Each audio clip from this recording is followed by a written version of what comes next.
Chapter 27, Part 2. It took me a while to explain everything. I had to go back in time to talk about how fascinated Taiyul had always been by the kamikaze. Then I showed Abjui the first letter and pointed out the places where I'd uncovered Taiyul's true thoughts. Finally, I unfolded the second letter and held it out to him. I no longer needed to look at it myself. I'd memorized the whole thing. After he read through it quickly, I revealed my true fear, that Taiyul's new assignment was kamikaze training. Abjui never once interrupted me. He listened intently to every word. He didn't shake his head or act like I was crazy. I was grateful for that. When I finished, we sat in silence for a few moments. Abjui drew in a long breath and let it out slowly, just as I had before I started talking. Then he said, "Is it your wish that I act on what you've told me, that I do something to prevent your brother from taking part in a mission?" Abjui, the war may end soon.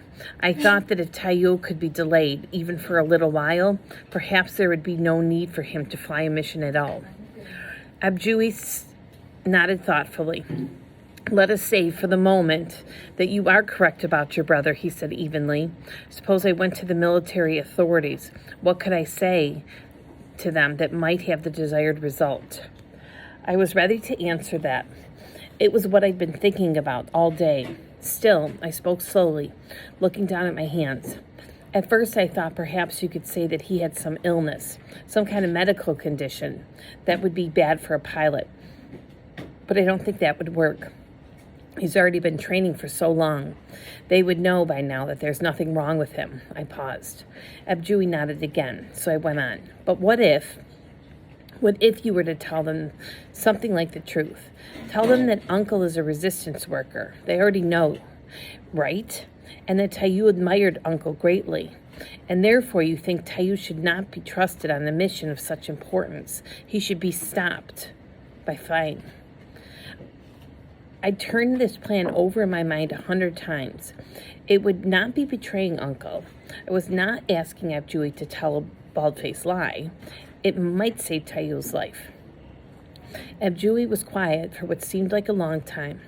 As I waited for him to speak, I suddenly felt exhausted. The sleepless night and restless day of thinking so hard, and now telling my thoughts, had left my body limp. At that moment, I didn't think I could even lift my hand. At last, Abjui spoke in his usual calm, even voice. "Well then, I could tell the authorities I believe Taiyul is not to be trusted. What do you think they would do?" Something in his face made my stomach feel a little queasy. They wouldn't want someone like that flying one of their planes, so they would stop him, wouldn't they, Abjui? Abjui nodded. "And then what?" I stared at him with my mouth open. It wasn't very polite of me, but I was too surprised to control my expression. How could I not have thought of this myself? Abjui answered his own question. They would arrest him. If he were lucky, he'd be imprisoned. Otherwise, he didn't need to finish the sentence. I closed my eyes as a terrible fear rose in me. Otherwise, the Japanese would execute him as a traitor. If Taiyul were not stopped, he would crash in his plane and die. If he were stopped, he might die before a firing squad. Abjui raised his hands and rubbed his eyes, as if he too were very tired. He spoke with his hands, still covering his face. "Sunhee, I am deeply grateful to you for speaking to me about this. I must think about it for a while. I will tell you when I make a decision." He lowered his hands. "Now, if you're feeling well enough, perhaps you could help your mother with dinner."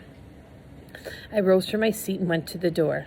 Before I stepped out and looked back at him, he was sitting with his hands in his lap, head bowed, shoulders slumped. I closed the door behind me and stood there for a moment, trembling. I'd never seen Abjui look afraid. The next day after school, I waited outside the house for Abjui to come home. I wanted to talk to him before he came inside, because I didn't know whether he'd told Amoni anything. I had a million questions to ask. Had he gone to the authorities?